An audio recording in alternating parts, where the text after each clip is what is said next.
Welcome in, one and all, for another edition even, of Yeah Nah Hell Yeah, the monthly roundup where I go through all the albums and EPs that hit my radar for the latest month, and I give it a yeah, nah, or a hell yeah. And it's been a bit of a bumper month. We're doing October. It's currently the second Tuesday in November, but last Tuesday was a public holiday, so, I get the day off too, alright? Twitch streaming's a real job. I deserve public holidays. But yeah, we got a bumper 23 albums. Call it 21, because there's just two I'm going to quickly touch on at the start here. But without further ado, let's get into October 2025, because there's lots to go through. Kicking it off with a few honorable mentions. Anything that I find late, I'm just going to put at the start now in honorable mentions. So first we got Simplicium by ADE, I guess, Ade?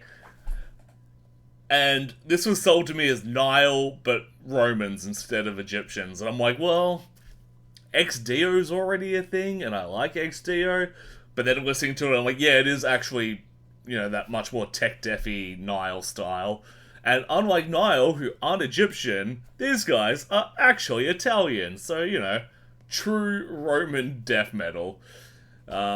This one's more for death metal fans and gimmick metal bands. In the same way that, you people that love gimmick bands don't really flock to Nile, because it's just, there's not much of the gimmick in there when you actually listen to it. But yeah, it's pretty cool. I liked it. And I've been recommending it to all the Nile fans I know. I'm just like, hey, you like Nile? Check out this. And they're all like, yeah, this fucking slaps.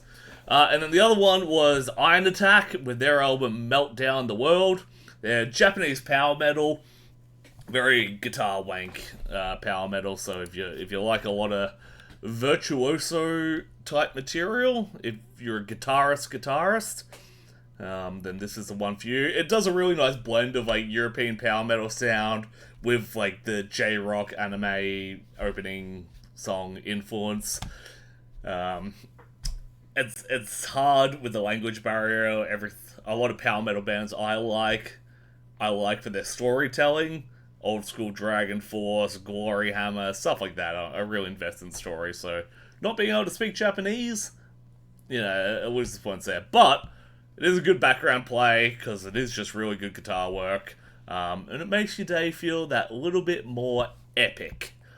So, honorable mentions to ADE and Iron Attack. Moving on to the first actual release for October. On the 2nd of October, we got 50 Lions with their album New Reality. You'll notice that I've changed the layout a bit on the stream. I've now just got the album art even bigger, because I love album art, and the basic details for the album. I don't have my dot point notes on the screen anymore, and the reason is, by not constraining myself to those dot points, I can take a lot more notes that I've got up on my other screen now, and I think that is much nicer. It just lets me, write down more when I need to. Because I do actually want to get into talking about these albums. Just changing the Spotify over for the live viewers. Straight up, this is just good fucking hardcore. Australia is doing well for hardcore right now. If you're in Melbourne, you know that it's basically our most active heavy music scene. Especially coming out of Frankston. I go see all my favourite metal bands, and they're kind of playing to maybe slightly smaller crowds than they have in the past. But then you go to hardcore gigs, and it's packed out with just younger generations. So that's where the future is. 50 Lions are not the future. They're a well-established band, which is probably how they get things like a Parkway Drive feature. And that is what made this hit my release radar on Spotify. And I am very happy about that, because it's a really cool album. There's 8 tracks, 20 minutes. That's no filler, all killer as it comes. There are some cool new metal flavors through there, very Korn style. If you're looking at the forefront of the track Waiting Room or 1,000 Cuts, yeah, you really hear these, what I would call Korn influence. I don't know where they draw their influences for, but it's what it sounds like to me. And, you know, obviously a band as legendary, that probably does have roots everywhere. But, real enjoyable. I have been getting genre fatigue with hardcore because it is so prolific in Australia right now that, like, at all levels, you're just hearing hardcore bands, and a lot of it is coming from the bottom as all the kids are getting into it, doing their first bands, and they're not good because no one's first band typically is. So I had to get over that first hurdle, like, oh god, another fucking Australian hardcore band. But this one does really stand up, and you're like, yeah, actually, this is cream of the crop, and I'm not so fatigued that I can't enjoy the cream of the crop. So this is fresh, and naturally, it gets a hell yeah from me. Moving on to another new name in my radar this week, Anthony Vincent, who you might know on social media as 10 Second Songs. He has put out an EP of K-pop Demon Hunter song. You haven't seen K-pop Demon Hunters? It's the hot new kids movie, and is basically doing the Frozen thing where it's, if you're a parent, you've probably heard the songs from this enough times to want to strangle whoever made it. But hey, maybe this is something new and fresh for you to enjoy it in a new way. So the whole 10-second song gimmick is that he will cover a song in the style of another band, typically in the metal sphere. So this is 4 tracks for K-pop Demon Hunters. We got Golden in the style of System of a Down, Your Idol in the style of Sleep Token, Soda Pop in the style of Slipknot, and What It Sounds Like in the style of Linkin Park. And I liked one of those. Soda Pop in the style of Slipknot was very good. He does a very good Slipknot, and we're going to see more of that at the end of the month. But I don't think he does a good Sleep Token. He kind of ruins the song and doesn't capture the vibe of Sleep Token. He does System of a Down okay, but Golden just doesn't transform into a System of a Down song particularly well, and the Linkin Park song that he does is like the modern style of Linkin Park. It's not peak Linkin Park. So besides that Slipknot styled Soda Pop, it's a bit of a dud for me. I didn't love it. What I do love though is that he doesn't just cover the song, he does actually transform it a fair bit, and in doing so he understands how those bands structure their songs. And I think that's really cool. And we're going to see a lot more of that later in the month. So, unfortunately, K-pop Style Hunters, it's a yeah, nah for me. But he'll have a chance to save himself. Moving on to one that I was super excited for. AFI, Silver Bleeds the Black Sun. Which, I mean, it's a bit of a nothing title. It's like, what does that mean? But it's also a very cool title. So, I like a cool title. The singles for this were amazing. Holy Vision, I believe, was the first to drop. No, Behind the Clock dropped first, and then I think Holy Vision. And I'm not typically into goth rock. There are a few bands that have really high energy, like Unto Lovers, that sell me on the genre of like goth rock and post-punk. But overall, I wouldn't call myself goth ever. And I'm pretty Teflon to the culture. But these had the energy. These had the vibe. These had me being like, oh yeah, what a little bop. What a big hook of a chorus. But when the album dropped, it did that really rude thing of all those high energy songs were the singles, and everything else was just really kind of straightforward, low energy, lower tempo, post-punk and goth rock. So, literally only the singles were the songs that I liked, and everything else was just very disappointing. If you are into your post-punk and into your goth rock, I would love to hear your thoughts on AFI's first venture into that genre, and fuck you, what a band to go from, like, you know, early day punk rock, almost like hardcore punk, and then being kings of emo for, you know, a whole generation, and then being like, alright, We're a post-punk goth rock band now. You gotta give it to AFI for that. Even if I didn't like the album, you gotta give it to AFI for that. Which, if you didn't know, AFI stands for A Fire Inside. I only found that out when I was at Soundwave one year and I saw a band playing in front of a banner that said A Fire Inside. I'm like, I didn't see that band name on the lineup. Are these one of the local supports that got the competition slot? No, it was AFI. Whoopsie. So yeah, a lot of weird stinkers for me, but at least I'll have the singles. They can never take the singles from me. But the lack of pace and intensity really makes me uninterested. It's a yeah nah for me. Shame. A shameful yeah nah. Because it could have been my album of the month if the singles were at the level of the rest of the album. Moving on, Cathedral, back from the dead. This is their first release since their final album in 2013, which they released and then called it a day.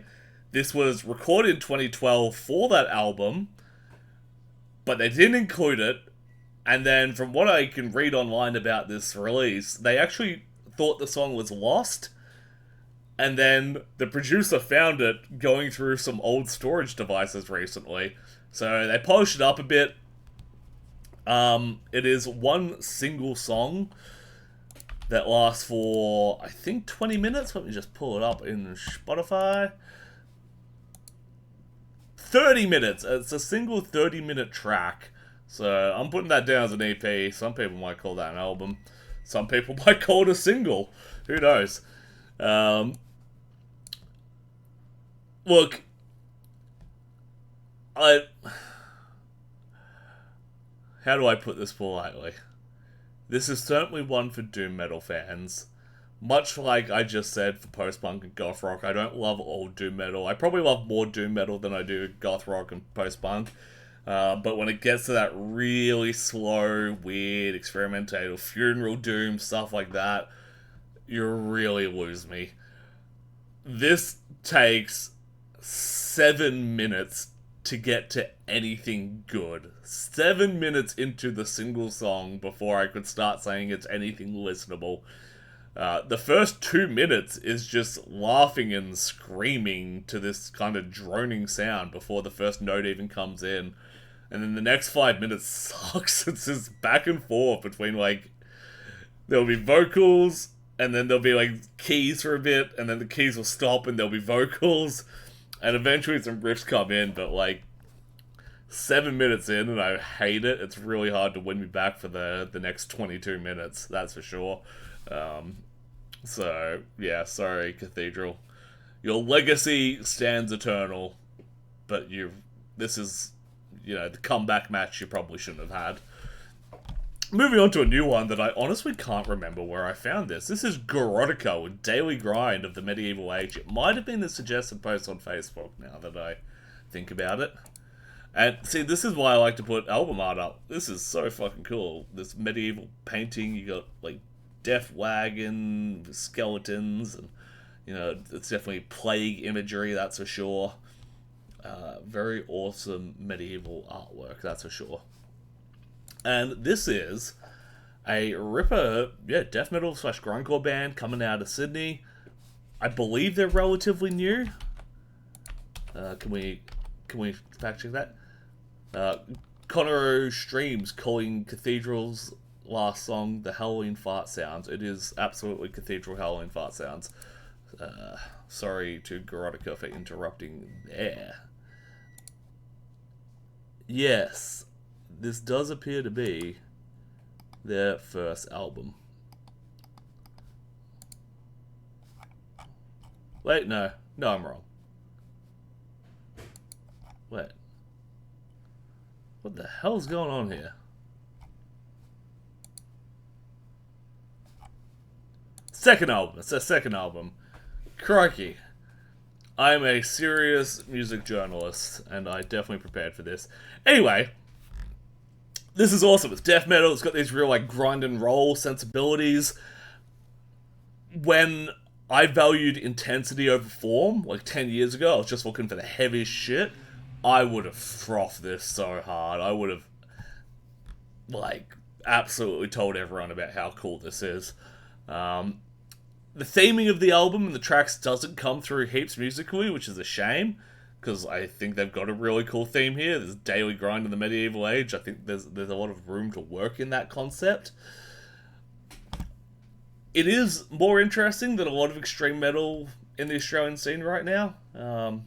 God knows how many boring death metal bands there are. I've had the vast misfortune of seeing so many at local gigs when they get put on black metal bills. I'm like, oh my god, can I take a nap in the beer garden? Where it's like, this is really fucking cool. You wouldn't walk away from this. You're like, oh, that's hard. That's intense. The only downside is about halfway through the album, there's not really anything new on offer. I just kind of hit this point of like, okay, I get it. I get what you're doing. I've heard what you're doing. It's 18 minutes. It's 35 minutes and 18 songs. So there's that grindcore element coming into it with the shorter track lengths. So, to only get halfway through 35 minutes and be like, I'm bored, is not a good look. I think this would have made a good EP, but I think also if I was looking for something of this sound, I would probably just listen to Remains instead. We already have cool death grind at home.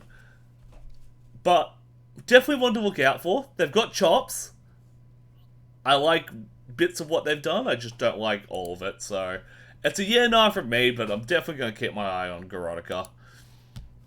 Moving on to Orbit Culture, Death Above Light, and another rip'em album art. And gee, if there's one thing, I often say not so nice things about death metal and that I don't particularly love it, but gee, death metal does album art probably better than anyone else. That people write these intense riffs, get up and play on stage with no charisma, and then just go commission the most awesome evil art ever. And it's like, what? But hey, that's the genre for you. This being Swedish death metal, or mellow death, bit of groove, I find it had a lot of fear factor in it for me.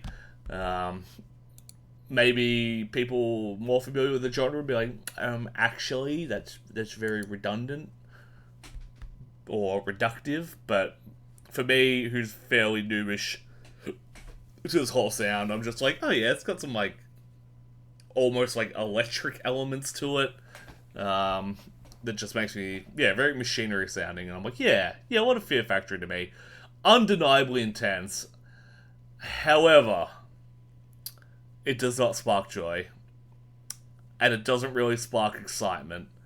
It sparks nodding the head. I find that it kind of does too much. It doesn't hold back enough to create a dynamic listening experience, and on top of that, it's 53 minutes at 10 songs, so they're long songs to not do much or excite me much. I'm glad I'm not the only one hearing that industrial sheen. And the only one... Yeah, alright, cool. I'm glad I'm not the only person growing numb to the sound. Yep. Yeah, there's just some cool elements there, and I could see Fear Factory fans being a big fan of this, but I've always found Fear Factory to be impervious as well, so anything that I immediately link to their sound also just seems to adopt that impervious nature to me. Still though, look at that art on the big blow up. That's cool. It's from me. Sorry, Orbit Culture, not my thing. It was a recommendation, so I didn't seek that one out. Someone gave it to me. Doing a big old mood shift though, Seth Sentry, Australian hip-hop superstar, with Super Cool Treehouse 2. Super Cool Treehouse was originally a COVID project for him, where he would get producers, unknown producers, young producers, to send him beats, and then he would rap over them on his Twitch stream, and then he would take those and make them actual songs, and he'd release them. And then in post-COVID world, he's like, fuck it, that was a really successful project, help put names on producers that are up and coming. It was beneficial to everyone. The fans loved it, he loved it, the producers loved it. So, fuck it, do it again. And he did. And it hits again. I truly think he's Australian hip-hop, if not one of, like, just current rap and hip-hop's best lyricists. And he's got the vocal flow to back it up. But there's just so many double entendres that listening to his, even his older material, years on, you're like, oh, I just got something for the first time. Or you see a piece of media and then suddenly be like, oh my god, he was referencing this. Because it goes, it's a lot of geeky stuff, it's a lot of video games, pop culture, comic books, current TV shows. But then there's a lot of, like, Australian cultural references, whether it be, like, areas of the country and their cultures, or sporting cultures and stuff. It's just kind of, the more you engage with the world, the more Seth Sentry you understand. And I think that creates a lot of joy. There's a lot of joy of discovery listening to him. And on top of that, he's very good at structuring a narrative, and he's very relatable. Just songs about, being really distracted and things you shouldn't be distracted in. And songs about kind of being not miserable in the modern world, but very numb in the modern world. Comfortably Numb, as the track name is. Sorry, it's called Comfortable. It's about being comfortably numb. And I was just like, man, that's me. Like, I'm not angry at the world anymore. But I'm just very numb. I get home and I sit down on a nice couch and I don't have anything to complain about, but a lot of the times, you're not happy because the world's still fucked. Yeah. He just gets it. It's very relatable if you're a, I guess, middle-class millennial. So, yeah. And because of that, he's aging with his audience well. Like, if he was still writing songs about ripping bongs and running away from cops when you shoplift from Woolies, I wouldn't be listening anymore, because I'm like, oh, I'm not doing any of that, and I really never have, so that doesn't glue with me. But, to have that themes mature along with the listening base, I think that's very satisfying. There was one line that made me go, was that necessary? He took his shot at 360. If you've seen my last video or whenever it was, 360 recently had a comeback, and he's come back as a born-again Christian, which, hey, good for him, I guess. If that's got him clean and living his best life, good for him. But he took his shot at 360 for that. I'm like, that's a bit weird. He hasn't been, like, malicious or anything. But then, at the end of the song, he says, I'll leave the church part sticking in your head like it's hot fuzz. And I'm like, A+. He brought it back. What a fucking genius. Yeah, so that really... that really popped me. Because, that's easily the coolest part of Hot Fuzz, right? When he gets nailed by the bit of the church roof. My only downside is 9 songs, 29 minutes. It's short. But it's really fucking fun. It's a hell yeah. If I was going to recommend Aussie hip-hop to anyone, I'd start with Seth Sentry. I think he's very fun. I think he's very clever. And then you'd be disappointed that you don't find anything else good in the scene. Moving on to, I have to cover it, people want it. Rodriguez, if you're watching Rodriguez, you have to speak up now, because you asked for this enough times, and I did it. I did this for you. Taylor Swift, The Life of a Showgirl. And my first thought was, when did pop get so boring? Where are the beats and the hooks? This... I used to at least be entertained by the radio. This was kind of dull. And the lyrics are largely just straight up arse. Like, nothing deep or meaningful to be found in them. Sorry to my fan base, I'm not a Swiftie, so, don't expect me to cope for this. But yeah, I don't know. Obviously, I'm not the market for the big names especially the big female names in modern pop. But I could at least listen to Chappell Roan's last album and be like, yeah, this is actually really enjoyable. I left getting a lot out of that. So I'm like, hey, you know, maybe this modern age girly pop ain't so bad for an aging, bold, middle-aged dude. And I listen to this, I'm like, no, this is kind of arse. This song sounds like a knockoff Lana Del Rey track. Not throwing shade, first time I've heard it.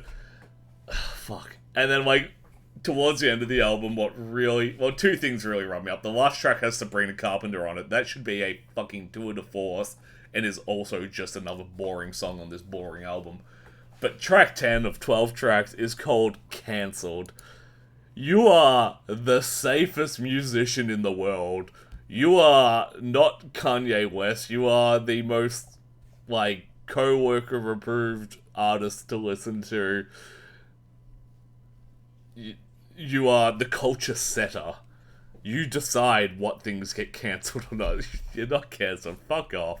Fuck off, Taylor Swift. But hey, the lowest amount of streams on any of these songs is 116 million, so yeah. I'm sure Taylor Swift can quite easily say, fuck off, random dude on the internet streaming to 4 people. But people asked me to address Taylor Swift, and now I have, and I'm never going to touch Taylor Swift ever again. Thank you. Chappell Roan, though. We'll be back to Chappell Roan. Not this episode, whenever there's new Chappell Roan. Moving forward, Black Jesus, Onward to Slaughter. Back to the death metal. Enough girly pop. We are listening to death metal. This was a really positive surprise of an album for me. Black Jesus, I believe, used to be Ballarat-based. Their Metal Archive says they're Melbourne, but growing up in Ballarat, I was fairly certain that these guys were local. Or at least one point billed themselves as local. Maybe I'm wrong about that. But I do remember them being just vague, like, cool, thrashy death metal. But their message was just kind of typical death message, you know, the world is brutal and bad, and war is brutal and bad, and, you know, church is mean and sucky, rah. And that is to say, it was very without direction. It had the intensity, but it didn't have any real direction. Whereas this album, I don't know when I haven't been keeping up to date, I don't know when this switch has happened, but this album was very surprising. Straight at the gate, it's got intensity, it's got madness, blasting riffs, it's got some big squealy guitar solos. The tracks are all really short and punchy. 12 songs, 30 minutes, and like the last 2 songs are almost twice the length of all the other songs, so they're doing some heavy lifting on that album length. There is a didgeridoo on the track Withered, which is... Where are we? 8 songs, so 2/3 of the way through the album, they bust out didgeridoo. Really fucking cool. I've heard it done in metal before, more in punk, but I've never heard it done in extreme metal, and it's such a cool, unique instrument. More Australian bands should do it. You know, it's a mark of our culture. It really maintains its energy. It's got, quick solos, death thrash riffs, never gets boring, never overstays its welcome. But also the lyrics, or the parts of the lyrics I can discern being death metal, very politically charged, and not just its old, like, war is bad and people die politically charged. Like, it's got genuine message about it. Real, like, you know... real, like... left-leaning, anti-racist, pro-indigenous rights. Very punk rock in its message. And they just haven't had that before, as far as I know, and it's a real pleasant surprise to see it now. It almost feels like a reinvention of, or reinvigoration of the band. It's a lot more interesting it used to be. I'm talking about now. Like, back in the day, just, Black Jesus, they're just another Melbourne death metal band. But now I'm going out and I'm like, that fucking sign Ascended Dead, and I was telling people about the new Black Jesus album in the beer garden. So it's working on me, that's for sure. It's really fucking cool. Highly recommend. If you like your extreme thrash, highly recommend this album. It's obviously a hell yeah from me. Moving forward into... Now, I've never said this out loud. This is the funny meme death metal band. With just cool fucking artwork. That is gnarly. That's for sure. Sanguisugabogg. Sanguisugabogg. I feel that's pretty right. Sanguisugabogg. With their album, Hideous Aftermath. These guys are quite popular online. They really meme themselves into reality.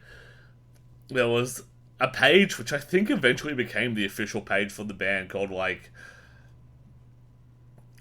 I think it was just called something like shit posting while listening to Sanguisugabogg or something like that.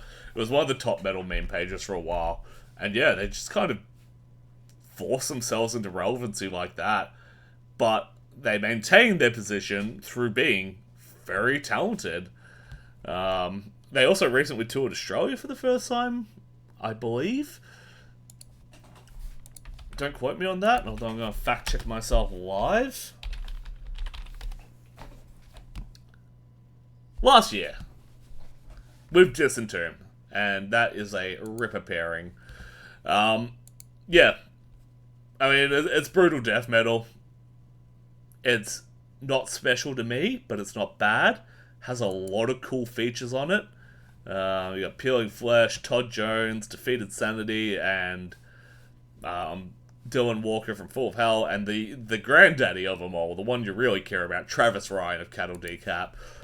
Holy dooly. It's very heavy. I couldn't imagine a death metal fan not liking this. Repulsive Demise, which I believe is around the middle of the album. Yeah, track 6 in a 10-track album. Has this, like, cool industrial sound in it. It's strange. It's odd, but it breaks up the album nicely. And yeah, good on them. Memed into relevancy. Remaining there on their own merit. It's a hell yeah. If you're into your death metal, check out Sanguisugabogg. I probably won't go back to it, because I'm not a big death metal guy. I'm going to blast through this one. I like Ocean Avenue. I listened to the new Yellowcard album. Doesn't sound like Ocean Avenue. It's a no from me. Back to the death... For someone who constantly says he doesn't like death metal, we're getting a lot of death metal here. Maggot King, Ill-Natured Arrival. Now, I am, in fact, a day oneer for Maggot King, because I was a Cryptic Abyss fan before Maggot King came along, so, you know. There's even photos of me in the Maggot King crop top that they used to sell. Back when I was skinny and could wear a crop top. And straight out of the gate, this is just a whole lot of brie. It's definitely coming from, like, the slam side of death metal. It's not as slammy as I like slam bands to be. It's, yeah, a bit too much one foot in the brutal death metal.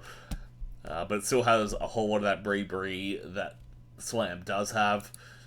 And yeah, I think that brutal death metal just leads to the riffs being good, but too intense, not having room to breathe. And because of that constant intensity, the songs struggle to build an identity. Even though some of them have features, and you know, the sound bites, but to me it may as well be one 15-minute long track. In fact, most of them have features. You got Dripped, Corpse, and Floor VK, who I believe is in Carnivore. That's it. I saw the name, I'm like, I know I have an album from this guy. Wait, he's also in Corpse? That's funny that one feature's listed as Corpse and the other one's listed as Floor when he is in Corpse. Anyway. He is a slammy deaf guy, that's for sure. Look, I think it gets a pass for just being an EP. 30 minutes of this would be a struggle. 15 is quite enjoyable. It did well on repeat listens. You do build familiarity with it.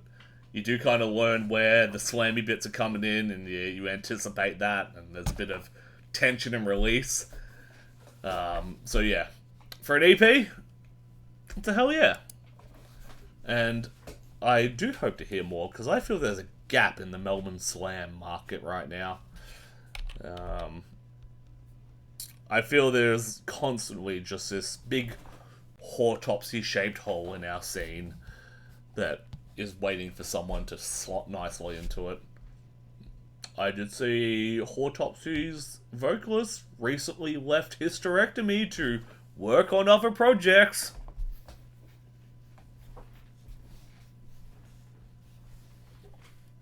Maybe? Please? Please? I would love that. Now, onto, obviously, another big death metal name. You don't know Fast Riffs if you don't know Baby No Money. With the eponymous album, Baby No Money. Crazy. And this is banger after banger after banger. This guy just knows how to write fun songs. How to use really danceable electronic music and fold that into hip-hop. Really reminds me of, like, if you were in the Australian scene, early day 360, who was kind of the first in Australia to put that dubstep sound into the Australian hip-hop scene. And because of that, you just get, you know, these songs which can kind of, even when it's weaker lyrically, can really just rest on the beat carrying the song. And having been to the show now, yeah, like, even when you're not really getting into the lyrics, you are just vibing and dancing. So, you know, they stand on their own for their energy. And then, on top of that, you have Baby No Money's lyricism, which I found to be a bit hit and miss. The singles had some of the best lines, but across all 21 songs, which is a fair bit, 50 minutes, 21 songs, the lyrics didn't stay solid. And I find quite a lot of it falls into the category of I am rich and hung. It's like, alright, that's cool, man. You didn't need to tell me 21 songs. I'm sure you have other things you could say about yourself. But, you know, it's performing well. It's certainly, especially those shorter songs, it's definitely Gen Z music, which, boy howdy, it rubs me the wrong way every time I hear It Boy, and he says, is it It Boy? Where he says, I'm Gen Z Eminem. I'm just like, you do not know the cultural impact Eminem had in his heyday. You are not him. Self-elation type lyrics, very self-elating lyrics. Which is cool, because, like, you know, when you're in the gym and you're like, yeah, that's me. I'm him. I'm It Boy. But I would never call myself the Gen Z Eminem, because no one is having that sort of... No one's music is being brought towards, like, the world's leaders as, is this a problem for our kids? Is this the cause of school shootings? Like, when national tragedies are being blamed on your music, you can call yourself the Gen Z Eminem. Until then, shut the fuck up. Yeah, no Gen Z individual is on the level of the White Rabbit. Also, welcome in, Spazmac. But yeah, he's probably, honestly, better at the media game than he is as a musician, but he's a good musician, and through being king of the media game, he's a huge musician as well. But yeah, this is probably the first album I've listened to that is just hard targeted towards younger generations. So every time I don't get something about it, I'm like, yeah, also, it's probably not for me. I like it, but it's probably not for me. Welcome in, Fred. I did notice, though, one single was missing, and I'm going to check now in case they fix the upload. They haven't. The single Mary Poppins is not on the album, and if I remember right, they had to blur someone out of the music video for Mary Poppins when it came out. I'm gonna do a quick Google. It was someone who got cancelled.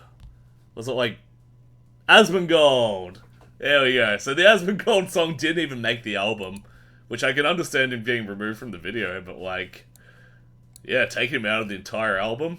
Crikey, I wonder if there was money from the album that was meant to go to him as part of a contract deal. But anyway, for every complaint I have about the album, it's fun, it's catchy, wasn't made for people my age. Gotta give it to bbno Money.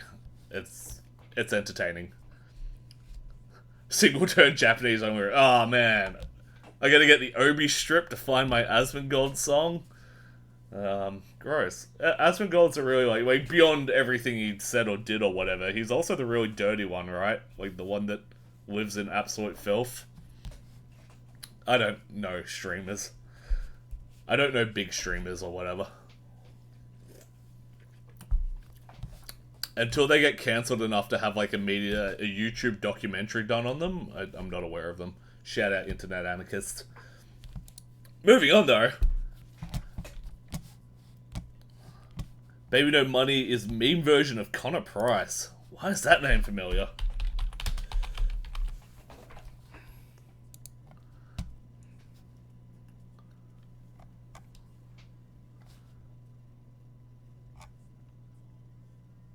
From Canada. Alright, I don't think I do know Connor Price. I'll have to give him a listen. Add to new music playlist. He's a rap kid who does videos with himself. That does sound like bbno Money. Moving forward though, Cult of Kariba by Carach Angren, which I haven't gone back far in Carach Angren's discography. I got into them at what was their World War II album? I can picture it. Where the Corpses Sink Forever in 2012. So I got into it in 2012, and I never went back into their early discography. I've just stuck with them forward from there. This is apparently a throwback to their first release. They are very good narrative spinners. They've got a very legible black metal vocal sound where like it doesn't take a lot of effort to listen to it and be like, oh, I can actually understand what he's saying. I would call them a even more approachable version than Cradle Filth. Like if Cradle Filth is still not getting into black metal, but you feel like you still want to try, Carach Angren is where it is. And I think they're better songwriters too. Honestly, I think Carach Angren's better than Cradle Filth in every way, but it's a very close touching point for people who aren't familiar but do know Cradle Filth, because Cradle Filth obviously one of the biggest names in extreme metal. Yeah, more approachable sounds crazy, but it's just got like cleaner production and much, much less grating vocals. And yeah, just really fucking good storytelling. I would probably recommend, if you want to check them out, Where the Corpses Sink Forever. Or actually the next album, This Is No Fairy Tale, because that's really fun. It's an adaptation of the Hansel and Gretel story. It's still dark, black metal, evil. It's got, really dark themes and stuff, so content warnings and shit like that. But, you'll listen to it and you'll be like, oh my god, I am inside a fucking Hans Christian Andersen, whatever his name is, story.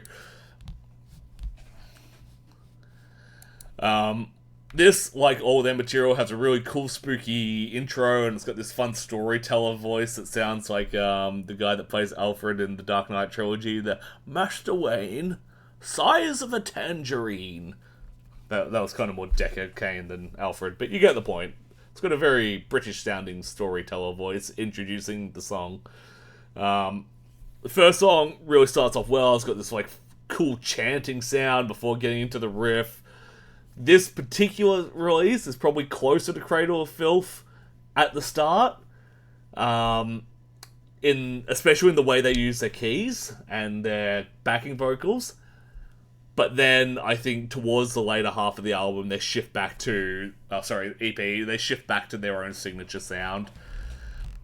An EP for them is a bit of a gunshot to the foot, though.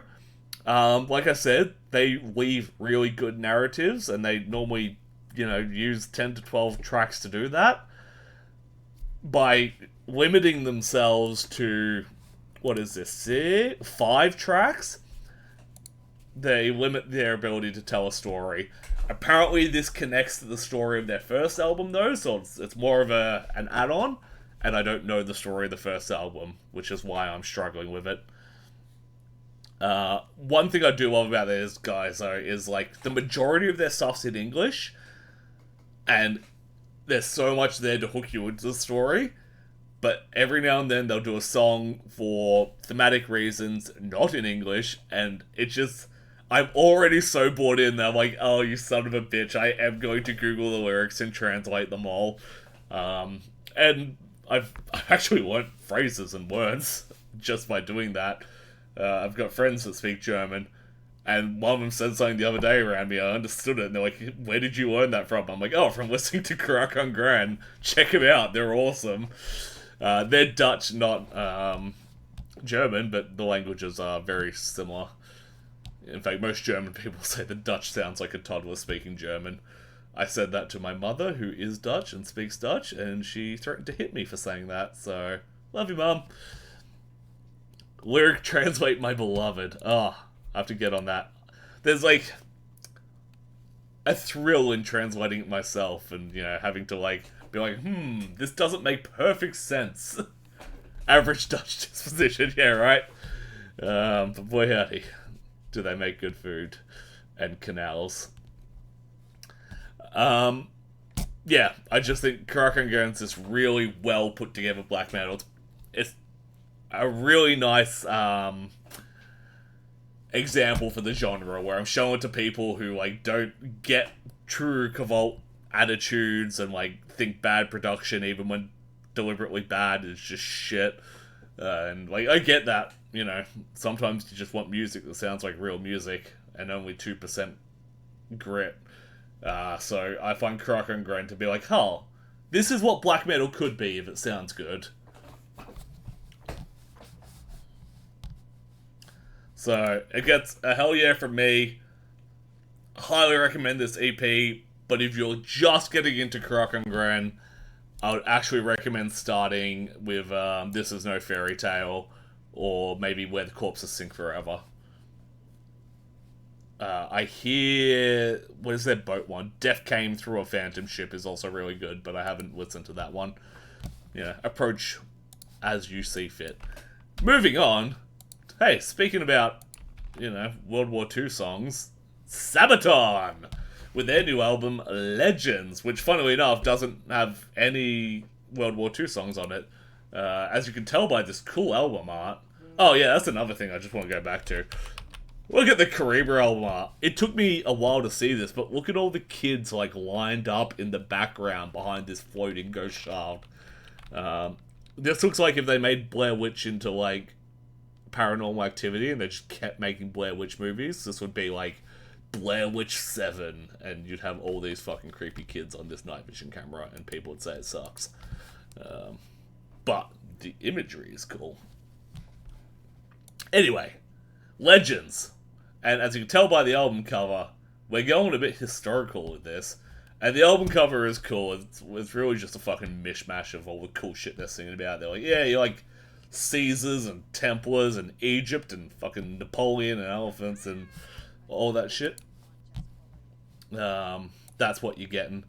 Thank you, Otaku Core Kid 1, for the follow, and welcome in. We are reviewing albums right now. So yeah, I don't need to really introduce Sabaton that much, especially since a lot of my fan base is Warhammer fans, and every Warhammer shop I go into is playing Sabaton already. Straight up, I'm just gonna get the grief out of my heart. They didn't play Templars. when they played in Melbourne, and they were even selling the Templars shirt at the fucking merch booth, and they didn't play it, so... There, I've said that. I'm not going to let it taint the rest of my review. And my day is really good, my dude. How is yours? Look, it's a Sabaton album. They've got a formula. It's a good formula. It works for the most part. The album structure I found a little bit weird. A Tiger Among Dragons. It's a very slow song.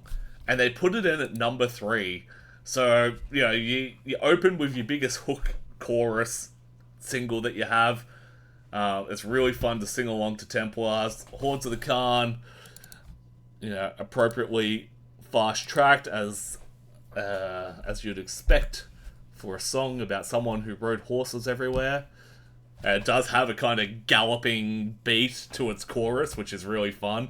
You kind of do your Monty Python coconut to the drum beat. And then, yeah, immediately slows down. It feels like it was just ramping up, and then just like, alright, and pump the brakes. Odd choice. It's a whole art form in itself, building your track listing. And it's weird that they'd screw it up this many albums into it. Attack Cool Kid, you can queue up a song once I'm done with my album reviews. We're closing off everything for October, and then we'll get into it. I think this one, I don't know. Personally, I think this album might actually be targeted towards Warhammer players, because there are so many things, like Warhammer, if you know, is half stealing shit from history and half stealing shit from Dune. So this has, you know, songs about the Khan, who in Warhammer is adapted into Jagatai Khan. Templars, who are the Black Templars in Warhammer. Rubicon, the Primaris Rubicon. Emperor, obviously the Emperor of Mankind. It just feels so... And even in one of their music videos, there's like a Warhammer rulebook sitting on a bookshelf in the background. I can only assume they know what they're doing with this one. I got fairly into the album. It's 11 tracks. I got to track 7 in Paler before I started fatiguing with the formula. I'm like, alright, I get it now. It feels like Sabaton from this point onwards. I've seen diehards say this is their best album. I don't think it is. To me, it's Heroes. But also, I have a feeling that for a lot of Sabaton, like, because their albums all sound so similar to each other, I feel that your favorite Sabaton album is normally the first one you listen to. And I think that's fine. For me, that's Heroes, and I don't think this beats Heroes. And I don't think on repeat listens it's going to rise that. And once again, like I said about Carach Angren, the last song, Til Sega, not in English. I wish I could understand it. I'm gonna go look it up eventually. Sabaton? Hell yeah. This year I really got it. Seeing them live really made me kind of just disregard the cringe that comes with Sabaton and embrace the love for it. You metalcore or deathcore? Look, I like bits of both. I'm fairly harsh on deathcore because a lot of it sounds the same, but that's not to say I don't love it. Moving forward though, you may have noticed in the dates there's not much in the middle of October. Everything was either start of October or end of October. Very few mid-October. Because everyone wants to release an album on Halloween. Very cool metal bands. Halloween's very spooky, I get it. And speaking of spooky, Unto Others, I believe in Halloween 2, which ironically is one of the albums that didn't come out on Halloween this year. Like I said before talking about AFI, I don't really fuck with gothic rock, but Unto Others is one of the ones that I, admitted to enjoying, and I think it's because they really high energy. Never Neverland was possibly my favorite album of 2024, and I still go back to it frequently because it just hits so hard.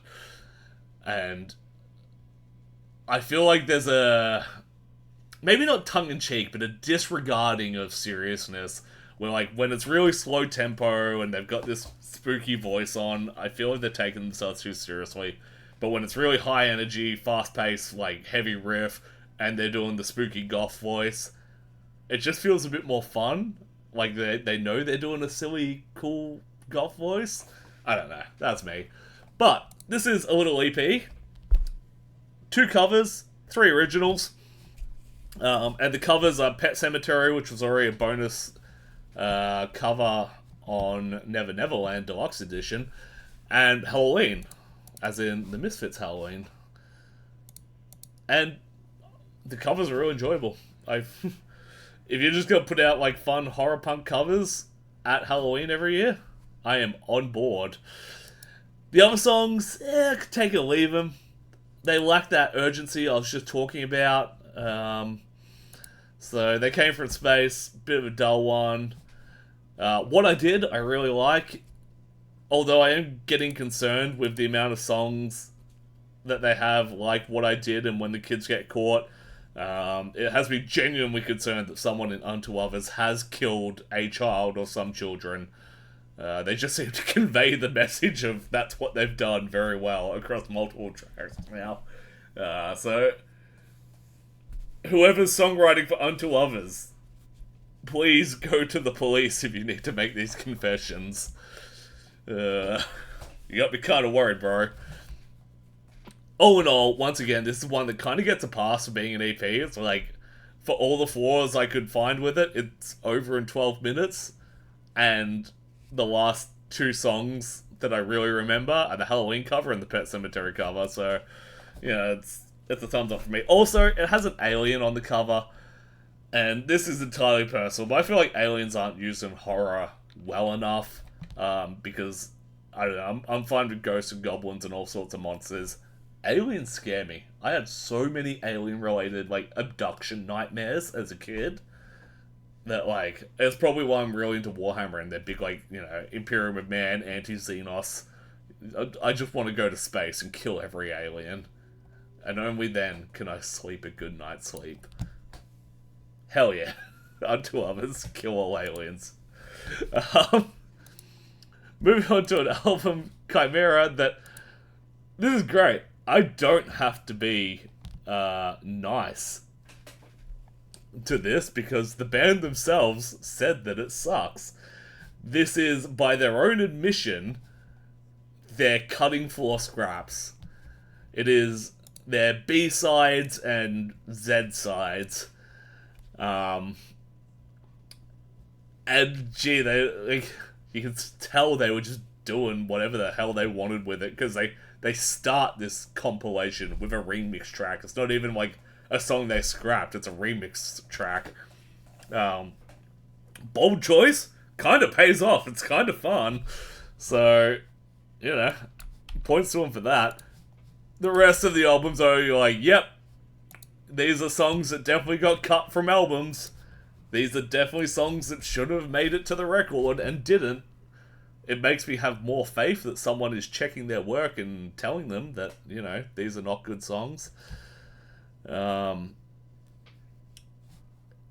This is apparently, so in relation to kind of their B-sides and stuff from their weaker era too, I would say it's their stronger era. I like later Chimaira, and I believe this is from later Chimaira, and they're going to do a volume 2 with B-sides from their earlier era. But, that's the subjectivity of music. But yeah, I think you can really pick in each song why they didn't make it past the cutting room. There's good elements in all of them, but there's more bad elements.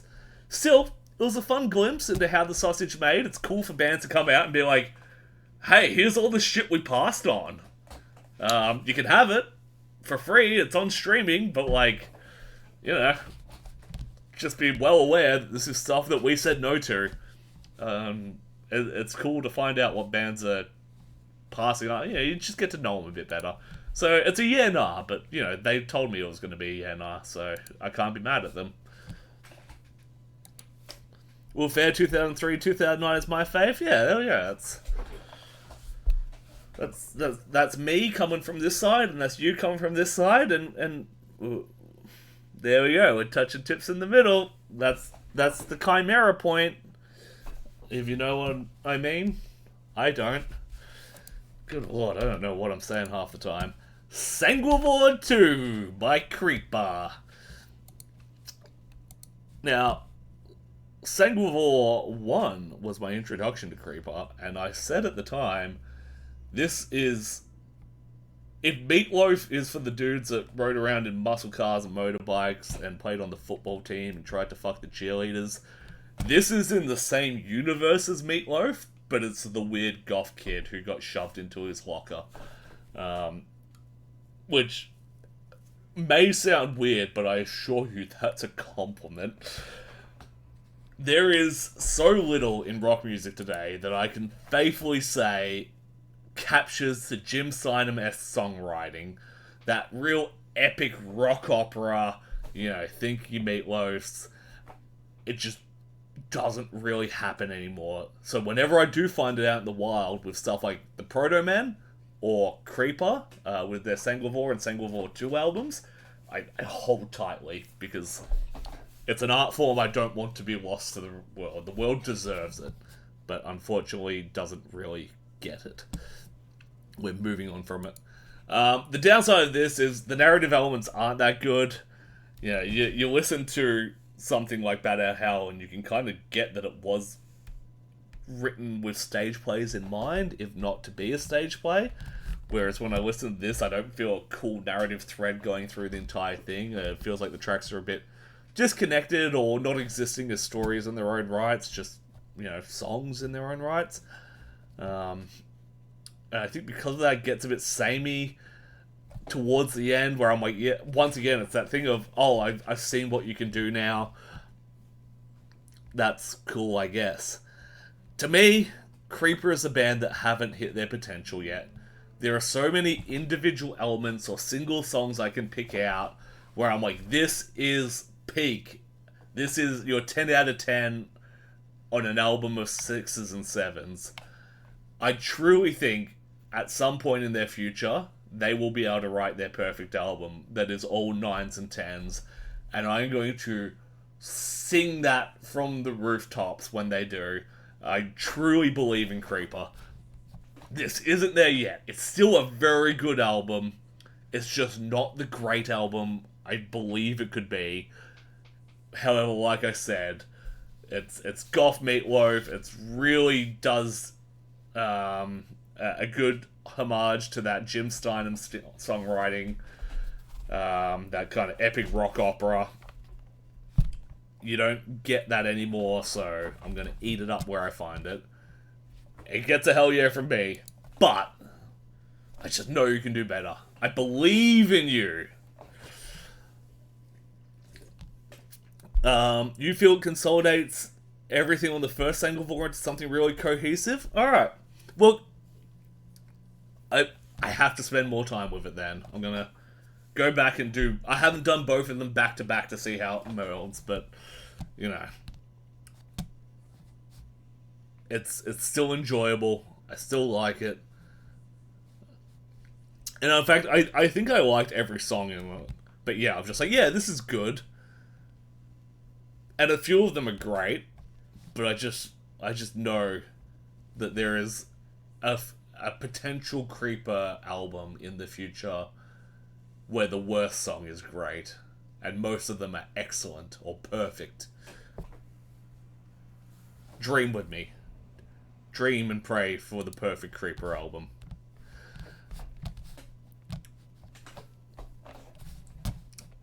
Moving on though, this is my first time touching on a compilation, I think, and normally I try to avoid compilations because, like, I don't know, how do you really review a compilation? This is, though, Killed by Death, a punk tribute to Motorhead. And, I mean, this hit my release radar multiple times because it is pretty stacked. It's got Pennywise, it's got Rancid, The Bronx, Lagwagon, GBH, Murphy's Law, The Casualties, The Damned. You might look through and pick out some of the names that I don't really know and be like, oh, how did you miss them? Anti-Nowhere League, who wrote So What, as in Metallica's So What, big names. And especially I feel like it is a huge weight to bear on your shoulders, Pennywise getting to do Ace of Spades. Like, whoever gets to do Ace of Spades on this is kind of leading the charge on this album. It's a legacy to, you're on the official endorsed punk tribute to Motorhead, and you get Ace of Spades. Fucking, you better perform. And they do. And they do. And I think it's really cool, because I think Motorhead's contributions to punk often get overlooked for its contributions to metal instead. So I'm glad to see some love coming from the punk scene. And, yeah, rip a lineup. For the bands that I like, it's cool in a vacuum to listen to their songs, their covers. But overall, Motorhead were always a singles band for me. And listening to any full album of Motorhead songs is a slog, because they're just not particularly musically interesting. They kind of fall into that AC/DC school of mentality of, like, big, powerful riffs, not necessarily the most interesting riffs, and very repetitious. So, by the end of it, I was really fatiguing. So, I think go in, pick your favorite Motorhead singles, pick your favorite bands out, listen to those. But I wouldn't go and put this on start to finish ever again. Because, after 45 minutes of Motorhead riff straight, I'm just like, oh my god, someone write a second riff. Someone write a song that has a fucking, like, complex element to it. And that's rock and roll, baby. But I guess I ain't rock and roll. But, as if that prayer was just answered, here we have Trivium with Struck Dead. Which kind of confused me at first. I'm just like, why is Trivium doing an EP? They're such an albums band. They're just like, really? An EP? A man of your talents? But hey, more Trivium is always a good thing to me. And because of 3 songs, I just get kind of review the 3 songs, which is nice. Bury Me With My Screams. It's strong, but it also just kind of has that post-in-wave sound. I've seen people even call it an in-waves track, but for me, I think it's got too many melodic elements that would just fit comfortably on anything after in-waves, and kind of fit anywhere on those albums as well. It's good, but it doesn't feel special.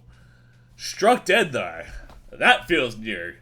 Especially the drumming, it's got these really cool drum rolls in it that are just like, I'm like, ooh, yum. The structure as well, very fresh for Trivium. It's not something that I could cleanly fit in any album. It feels like there's a lot of maybe experimentation going on for them. And then Six Walls, also fun. Alright, cool. I'm glad a drummer is hearing that and telling me it's good, because every now and then I'm getting like, oh, maybe I'm just a monkey brain and it's actually nothing special and sounds like everything else I've done. But to me it sounds special, and I'm glad to be vindicated. Six Walls was just like, that's fine as well. That could have been on other albums. Look, more Trivium is Lead Plus. The album art's cool. That, there is a word for that type of record where when it spins it plays a little animation, and I actually have it. Zoetrope. It's a Zoetrope record they did for it, and that looks really cool. In the Tunes Discord, Connor B has a copy. Mwah. But also, buying a 12-inch record for a 3-track EP, it's like, what? Are you just monetizing your fan base now? Because it's working. We're paying for it. And then, moving on, closing out. We're only half an hour over time, so, doing well. I said Anthony Vincent, 10-second songs, would get a chance to redeem himself, and this is it. Slipknot Volume 1, where he's covered a bunch of different songs in the style of Slipknot.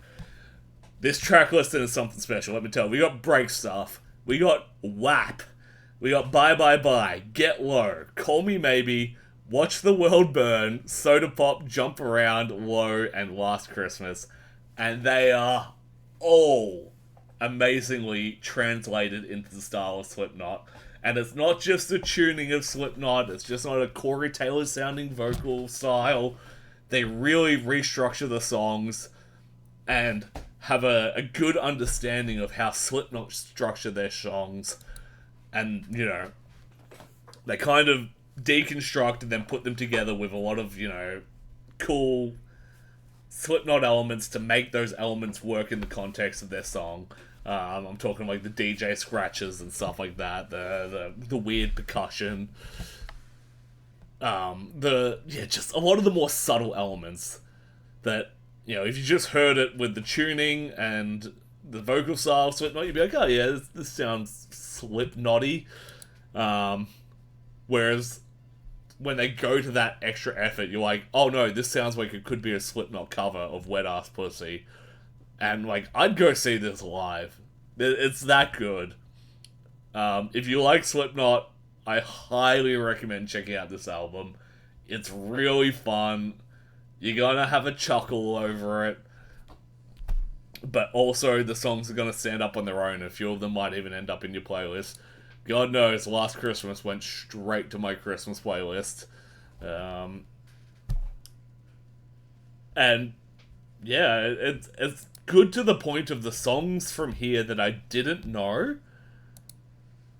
They just sound like, divorced from that context that they're a cover, they just sound like lost Slipknot tracks.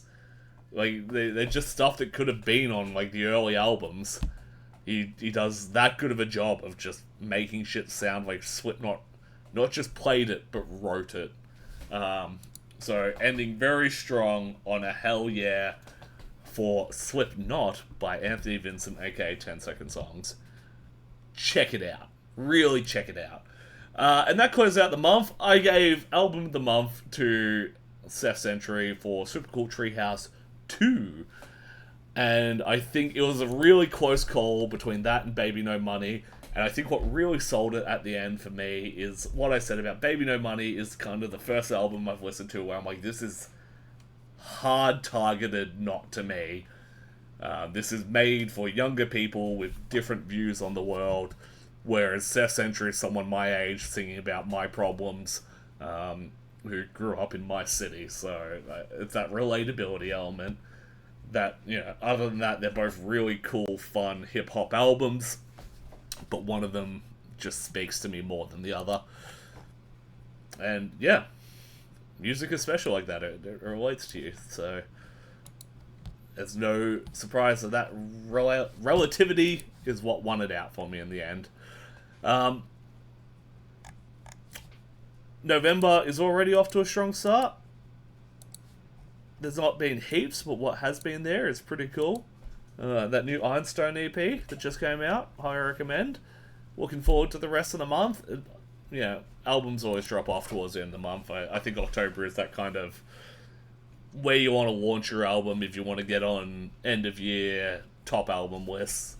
Really leveraging off recency bias. You know, if you listen to it in November, it's kind of too early for that recency bias. But anything early in that, you risk being forgotten. But that was me. What have you been listening to? Sound off in the comments in the live chat. Thank you to everyone who joined in the live chat. And I will catch you all next month to round up November's. Hell yeah, only 2 slots left on this album of the month. And then we have to decide our album of the year. That's exciting. Looking forward to what that will be, and will any of these even make the top 10? Which ones will drop out? What things I covered will move up? That's the beauty of music. Like, you keep experiencing it. It doesn't stop being experienced. There's a really good Jay-Z quote on not, like, being able to review an album in a single week. I'm just going to quickly see if I can find it.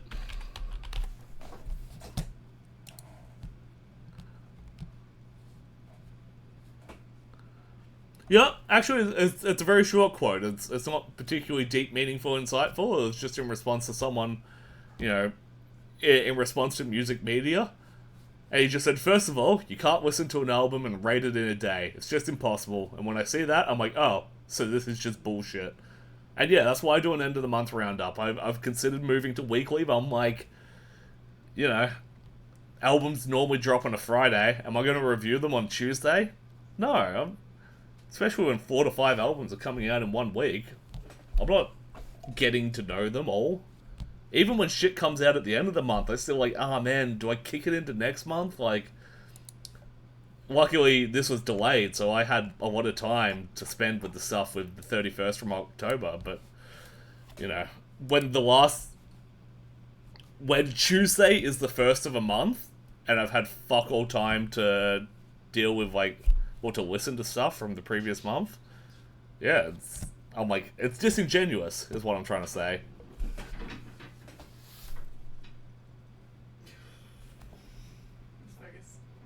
What's the cat doing?